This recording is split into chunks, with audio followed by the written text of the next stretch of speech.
João capítulo 12, verso 1 a 8. E nós vamos compartilhar uma palavra com o tema Uma Vida Devota a Deus. Diz assim a palavra do Senhor. 6 dias antes da Páscoa, Jesus chegou a Betânia, onde vivia Lázaro, a quem ressuscitara dos mortos. Ali prepararam um jantar para Jesus. Marta servia enquanto Lázaro estava à mesa com ele. Então Maria pegou um frasco de nardo puro, que era um perfume caro, derramou sobre os pés de Jesus e o enxugou com seus cabelos. E a casa encheu-se com a fragrância do perfume. Mas um dos seus discípulos, Judas Iscariotes, que mais tarde iria traí-lo, fez uma objeção. Por que esse perfume não foi vendido e o dinheiro dado aos pobres? Seriam 300 denários. Ele não falou isso por se interessar pelos pobres, mas porque era ladrão, sendo responsável pela bolsa de dinheiro, costumava tirar o que nela era colocado. Respondeu Jesus: deixa em paz, que o guarde para o dia do meu sepultamento, pois os pobres vocês sempre terão consigo, mas a mim vocês nem sempre terão. Amém, queridos? Nós estamos diante de um texto muito bonito da palavra de Deus, um texto belíssimo. Por quê? Porque nós vamos ver o exemplo e o testemunho de uma mulher que tinha um coração devoto a Jesus. Esse texto que acabamos de ler é um texto que narra o momento em que Jesus vai a Betânia, 6 dias antes da sua crucificação, para jantar na casa de seus amigos. Marta, Maria e Lázaro eram amigos queridos de Jesus. Jesus, então, vai a Betânia, está à mesa com Lázaro, enquanto Marta está servindo as coisas. Maria de Betânia pega um vaso de perfume e quebra os pés de Jesus, enxuga os pés de Jesus com os cabelos.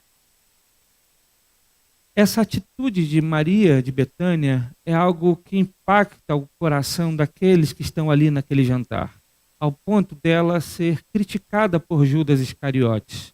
Judas faz uma objeção àquilo que essa mulher fez, porque o que ela derrama aos pés de Jesus é algo caríssimo.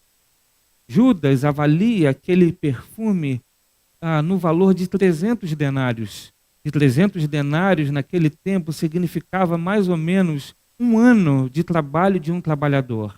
Maria de Betânia muito provavelmente tinha esse perfume por herança ou porque juntou suas economias ao longo de um tempo para ter um perfume caro como esse.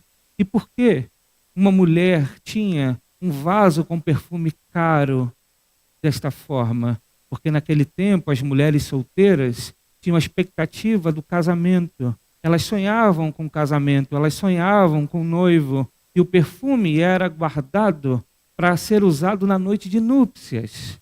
Portanto, Maria tinha em seu coração casar, contrair matrimônio, mas diante de Jesus, ela abre mão do seu tesouro, porque está diante daquele que é mais precioso. Esse texto é belíssimo e tem vários ensinamentos para a nossa vida. E eu quero compartilhar com os irmãos. O primeiro deles, o lugar de devoção é aos pés de Jesus. Nós somos chamados a viver uma vida de devoção. Nós somos chamados a viver uma vida para a glória de Deus. Nós somos chamados para viver uma vida em adoração. E o lugar, então, em que nós desenvolveremos a nossa vida espiritual é aos pés de Jesus. É interessante que a Bíblia vai relatar por 3 vezes Maria de Betânia. Por 3 vezes a Bíblia menciona Maria de Betânia. E todas as 3 vezes ela está aos pés de Jesus. É algo extraordinário isso. Algo que nos ensina alguma coisa. Veja, a Bíblia vai dizer em Lucas capítulo 10, verso 39, assim: sua irmã chamada Maria, sentando-se aos pés do Senhor, ouvia a sua palavra. Lucas vai dizer que Maria estava aos pés de Jesus para ouvir a sua palavra.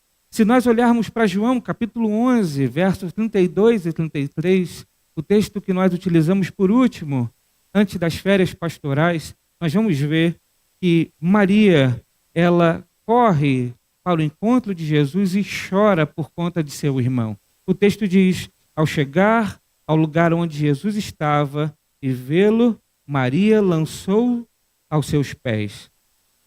E aí, no verso 33, apenas um corte do verso diz: ao vê-la chorando, Maria corre, se lança aos pés de Jesus e chora por causa de Lázaro. Abre o seu coração angustiado e suplica por conta de suas dores naquele momento. Mas João, capítulo 12, verso 3, esse texto que acabamos de ler, vai mostrar que Maria está mais uma vez aos pés de Jesus. E dessa vez para adorá-lo, dessa vez para reconhecê-lo, dessa vez para, como uma atitude de gratidão a Deus, a Cristo, ela derrama aos seus pés aquilo que ela tinha mais precioso. Portanto, ela sempre esteve aos pés de Jesus. Ela esteve aos pés de Jesus para aprender de sua palavra. Ela esteve aos pés de Jesus para suplicar as suas dores. Ela esteve aos pés de Jesus para adorá-lo. Isso demonstra para nós que nós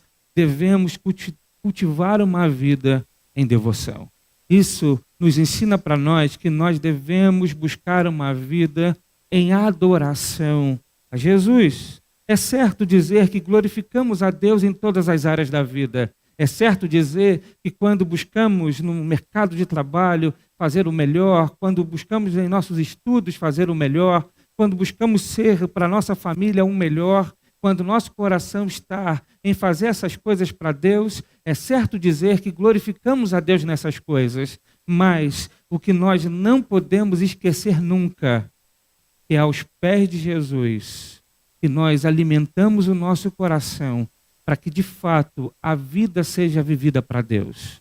Se nós estivermos no corre-corre da vida, no dia a dia, buscando aqui e ali, e nos esquecermos de alimentar a nossa vida espiritual, de nos esquecermos de estar aos pés de Cristo, certamente seremos como um sino que ressoa. Apenas faremos barulho.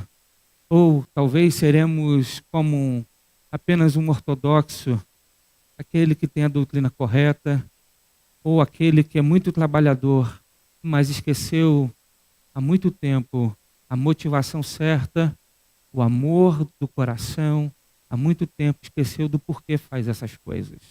Portanto, jamais podemos nos esquecer que o lugar onde nós alimentamos a nossa vida espiritual é aos pés de Jesus. Temos que ter a humildade para entender que precisamos de orientação para a vida.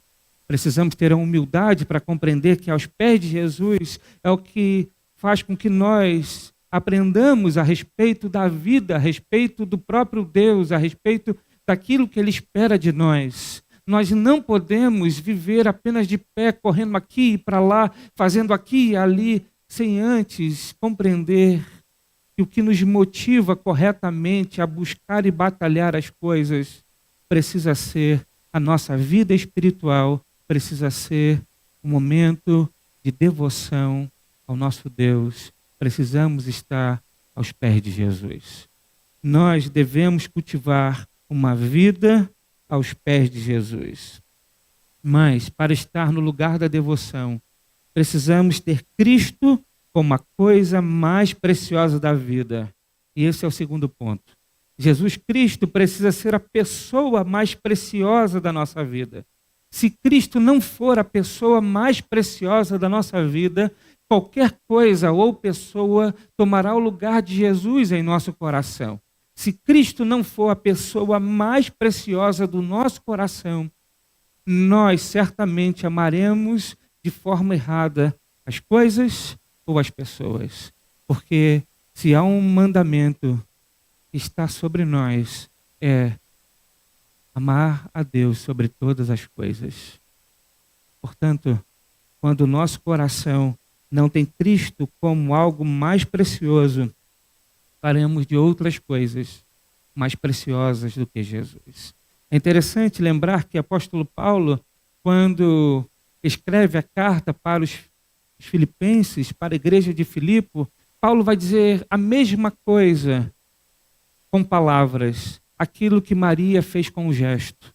Paulo vai dizer que ele considera todas as coisas inferior porque encontrou a Cristo. Paulo, que era um homem culto, era um homem poliglota, era um homem que aprendeu aos pés dos mestres da época, era um homem desenvolvido, era um homem reconhecido em sua sociedade, era um homem respeitado, era um homem que tinha muito, mas considerou que tinha inferior quando ele encontrou com Cristo.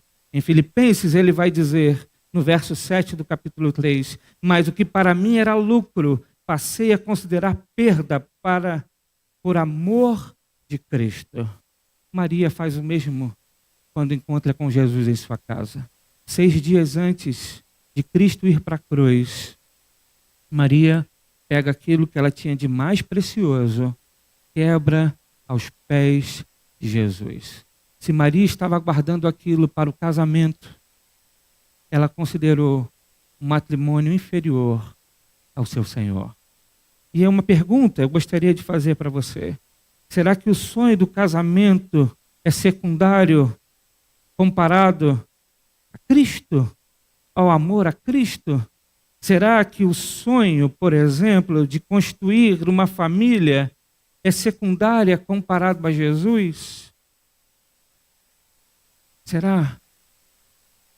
As solteiras e os solteiros que aqui estão, será que você ama mais a Jesus do que a namorada?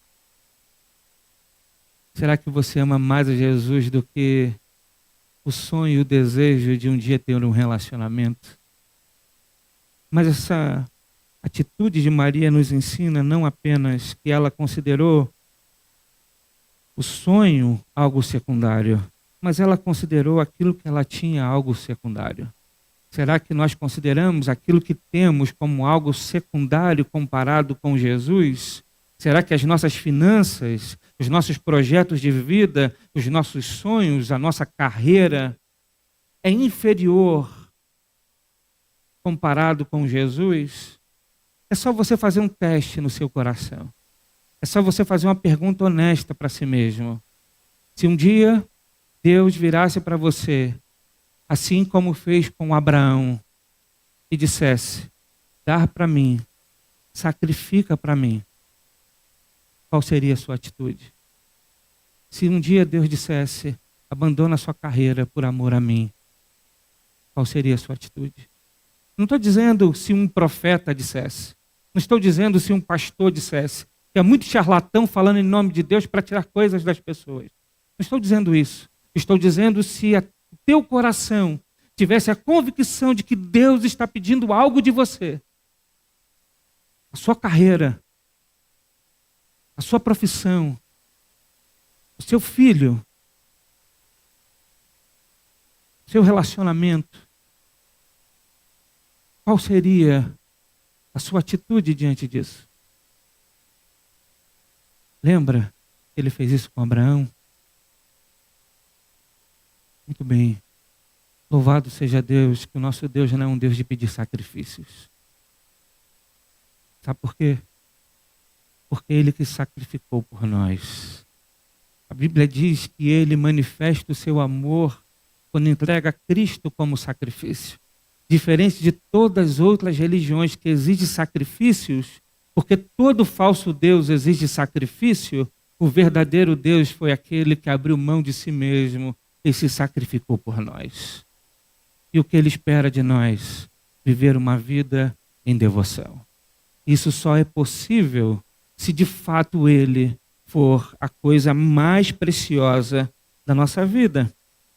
Maria provavelmente juntou suas economias para ter um frasco de nardo de um valor de 300 denários. Provavelmente ela abriu mão disso, de um ano de trabalho, e quebrou aos pés de Jesus. Grande fé tinha Maria em seu coração. Mas, em terceiro lugar, precisamos adorá-lo enquanto estivermos vida. Precisamos adorá-lo enquanto tivermos vida. É interessante que no texto O texto diz que Jesus estava próximo da morte. O texto vai dizer que 6 dias antes da Páscoa, Jesus chegou a Betânia. No verso 1, o texto vai dizer no verso 7, verso 8, que Jesus diz que a sua morte estava próxima. O texto diz: deixe em paz, que o guarde para o dia do meu sepultamento, pois os pobres vocês sempre terão consigo, mas a mim vocês nem sempre terão. Jesus estava próximo da morte. E Maria estava diante de Cristo.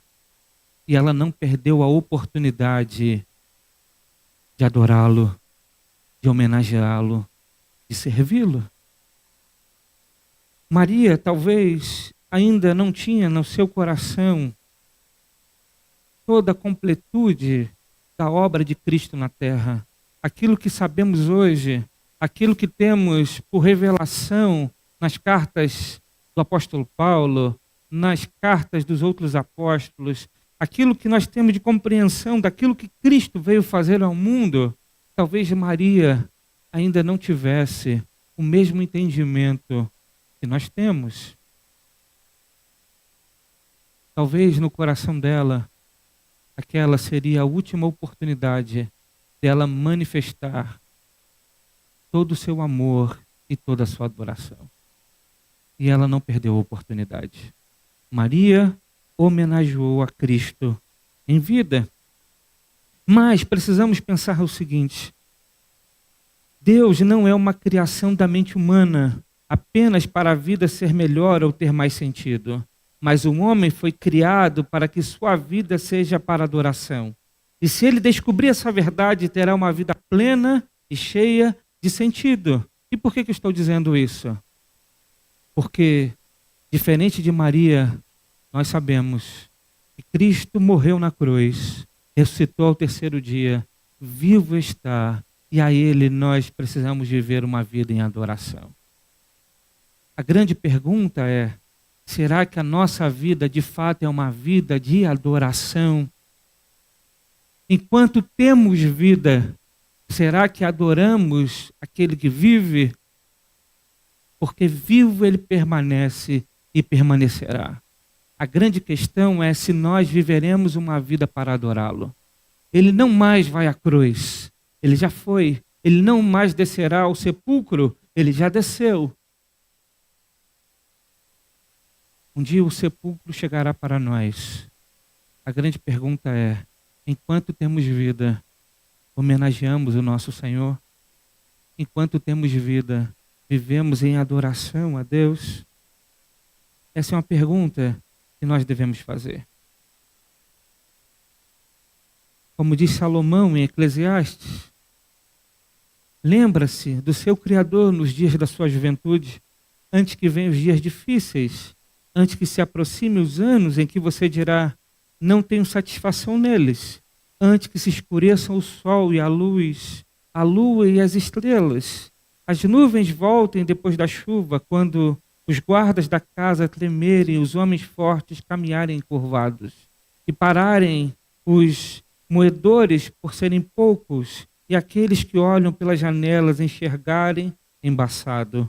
Quando as portas da sua rua forem fechadas e diminuir o som da moagem, quando o barulho das aves o fizer despertar, mas o som de todas as canções lhe parecer fraco, quando você tiver medo de altura e dos perigos das ruas, quando florir a amendoeira, o gafanhoto por um peso e o desejo já não se despertar. Então o homem se vai para o seu lugar eterno, os pranteadores já vagueiam pelas ruas. Sim, lembre-se dele antes que rompa o cordão de prata ou se quebre a taça de ouro, antes que o cântaro se despedace junto à fonte, a roda se quebre junto ao poço, o pó volte à terra de onde veio e o espírito volte para Deus que o deu. Tudo sem sentido, diz o mestre. Nada faz sentido, nada faz sentido. Será que nós estamos aproveitando o vigor da vida para dizer e para viver para o nosso Senhor, para amá-lo acima de todas as coisas? É algo que nós devemos sempre sondar o nosso coração, se nós temos de fato uma vida em devoção a Deus. Meus irmãos, às vezes me pego pensando como seria bom se eu tivesse nascido em uma família cristã. Como seria bom se eu tivesse nascido numa família crente. Como seria bom se meus pais, desde criança, me levassem para a igreja. Como seria bom se meus pais, desde criança, lessem a Bíblia para mim. Como seria bom se os meus pais, desde criança, me apresentassem o Deus verdadeiro. Eu fico pensando como talvez a minha vida espiritual fosse outra. Como talvez muitas das coisas que vivenciei teria vivido de forma diferente. E fico pensando como seria bom. Mas, veja, nós não podemos voltar atrás. Mas o que nós podemos é hoje desfrutar de todo o tempo que a gente tem para Deus, para a glória de Deus, para aprender dele. Pai, você pode fazer isso hoje. Meus pais não conheciam a Deus, mas você conhece a Deus. E por que você não está ensinando seu filho a respeito de Deus?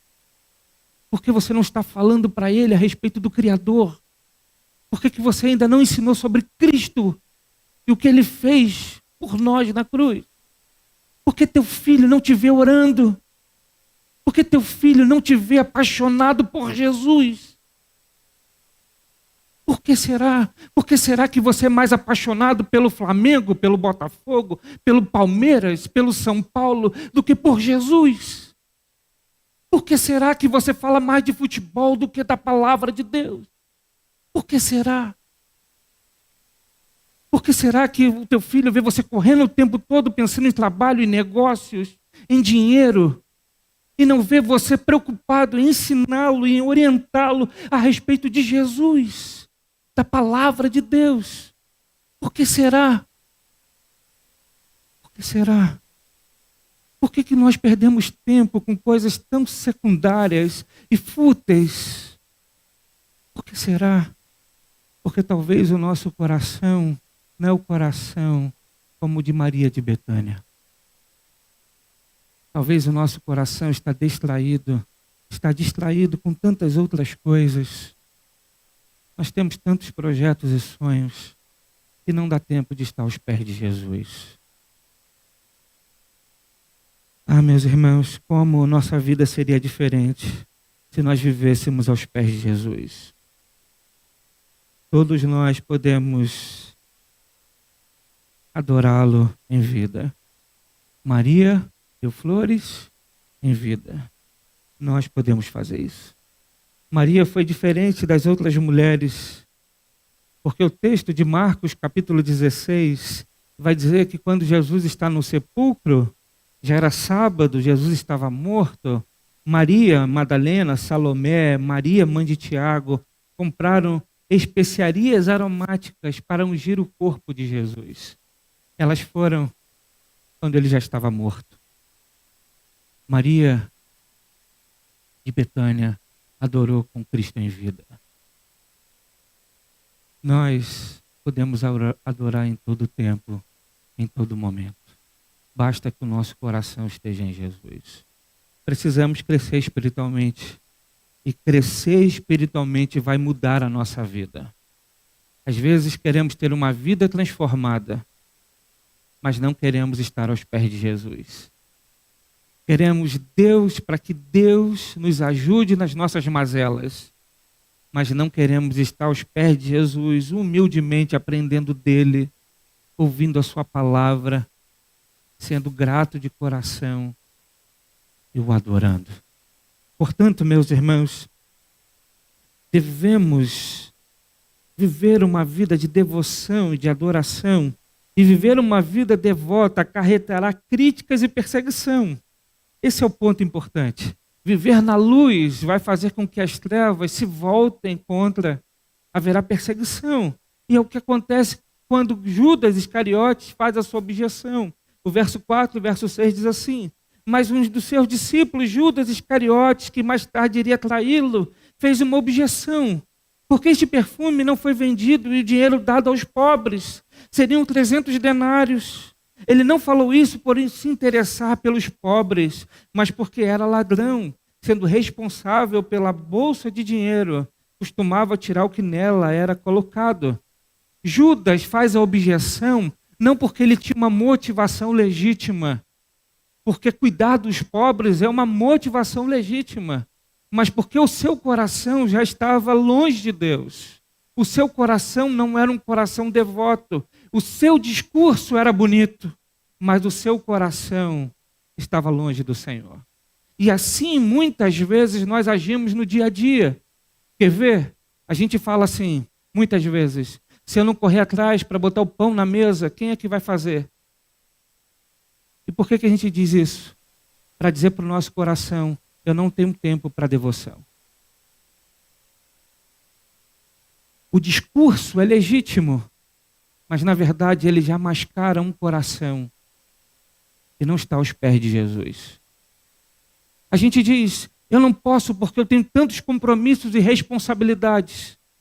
Sim, é verdade, é legítimo, mas isso só mascara um coração que está longe de Jesus. Assim também é, por exemplo, de contribuir para a obra de Deus, de contribuir para a obra missionária. A gente diz assim, não, eu não posso porque eu tenho um compromisso. Sim, é verdade, não deixe de pagar seus compromissos. Mas a tua responsabilidade é administrar bem aquilo que Deus te dá. E isso não te impede de contribuir para o reino de Deus, porque o teu coração é um coração devoto ao Senhor. Muito bem. Portanto, muitas vezes somos como Judas Iscariotes. Temos um discurso legítimo, mas apenas para mascarar um coração que está longe de Jesus. E Satanás utiliza muito dessa prática para nos enganar, para fazer com que nós olhemos apenas e foquemos apenas no aqui e agora, nas coisas materiais, para tirar de nós e roubar a reflexão a respeito da vida, a respeito de Deus, a respeito das coisas. Satanás faz isso o tempo todo, nos dando cada vez mais compromisso, nos dando cada vez mais coisas para nos preocupar, enchendo cada vez a nossa agenda de compromissos secundários para roubar de nós a capacidade que nós devemos ter de refletir e de buscar a Deus. C.S. Lewis escreveu um livro um tanto quanto irônico para falar das tentações e das artimanhas de Satanás. Ele escreve um livro que foi publicado pela primeira vez em 1940. C.S. Lewis, autor de Crônicas de Nárnia, escreve o livro e dedica a Tolkien, que é o criador, o autor do Senhor dos Anéis. E esse livro, curioso, que ele escreve, se chama Cartas de um Diabo para o Seu Aprendiz. E nessas cartas ele vai mostrar de uma forma irônica como o diabo se utiliza para tentar o homem, para desviar o homem de Deus, para desviar o homem do foco certo. E na primeira carta que ele escreve ao seu sobrinho, o diabo escreve ao seu sobrinho nas palavras de C.S. Lewis, nessa escrita um tanto quanto irônica, ele conclui da seguinte forma: graças aos processos que colocamos em ação dentro deles há séculos, eles acham de todo o impossível acreditar no desconhecido quando é familiar, está bem diante dos seus olhos. Persistem incutindo nele a banalidade das coisas. Acima de tudo, não tente usar a ciência, quero dizer as ciências verdadeiras, como a defesa contra o cristianismo. Elas vão positivamente encorajá-lo a pensar sobre as realidades que ele não pode tocar nem ver. Tem havido perdas tristes entre físicos modernos, e se ele insistir em meter-se com a ciência, mantenham-no no campo da economia e da sociologia. Não o deixe se desviar da inestimável vida real. Mas o ideal mesmo seria não deixá-lo ler qualquer obra científica, Antes, procure dar-lhe uma sensação geral de que ele sabe tudo e que aquilo que consegue fisgar de conversas e leituras casuais é o resultado de pesquisas mais recentes. Lembre-se de que você existe para confundi-lo. Da forma como vocês, jovens demônios, falam, qualquer um pode até achar que a nossa tarefa é ensinar. O que C.S. Lewis está dizendo, e assumindo o papel do diabo, escrevendo para um aprendiz, é na verdade o seguinte: olha, faça com que eles foquem nas coisas banais da vida, naquilo que é palpável, naquilo que está diante dos seus olhos. Não façam com que eles se distraiam pensando em coisas além daquilo que eles enxergam. Distraiam eles. Não permita que eles peguem livros que vão falar de ciências verdadeiras, porque vai levar à reflexão, vai levar a pensar além daquilo que eles estão vendo, daquilo que eles tocam. Fazem eles pensar que eles sabem tudo para a vida, porque simplesmente pesquisaram aqui e ali e consideram que essas pesquisas são recentes. Faça isso, porque assim você vai confundi-los e eles vão chegar até a conclusão de o que nós fazemos é ensinar. Quantas vezes nós somos distraídos, vivemos distraídos da realidade da vida e não nos damos conta que talvez seja um aprendiz do diabo que está nos cegando para a realidade da vida. E qual é a realidade da vida? Nós fomos criados para a glória de Deus. Portanto, a nossa vida precisa ser uma vida aos pés de Jesus. Nós somos chamados a viver aos pés de Jesus. E quando isso acontece, oposição virá, perseguições acontecerão. Não é diferente no desfecho desse texto. Verso 9, o versículo 11 vai dizer: enquanto isso, uma grande multidão de judeus, ao descobrir que Jesus estava ali, veio não apenas por causa de Jesus, mas também para ver Lázaro, a quem ele ressuscitara dos mortos. Assim, os chefes dos sacerdotes fizeram planos para matar também Lázaro, pois por causa dele, muitos estavam se afastando dos judeus e crendo em Jesus. Judas fez objeção e os judeus foram até Betânia com a intenção de matar Jesus, e não apenas Jesus, mas também Lázaro, porque a vida de Lázaro testemunhava a respeito de Cristo. Viver uma vida de devoção vai ser algo extraordinário, pleno, posso dizer feliz. Mas não pensem que será fácil, porque estamos no mundo manchado pelo pecado, repleto de inimigos de Deus, repletos de corações endurecidos que não creem verdadeiramente em Cristo. E que tentam, de uma hora ou outra, sempre fazer com que nós olhemos para apenas o curso desta vida, que nos acomodemos apenas com aquilo que temos, que observemos apenas as coisas banais, as coisas efêmeras, as coisas passageiras. Mas eu e você nascemos de novo para viver uma vida para a eternidade. Nós somos chamados para viver uma vida para aquele que nos criou, para aquele que nos redimiu e para aquele em que nós viveremos eternamente dando glórias e louvor.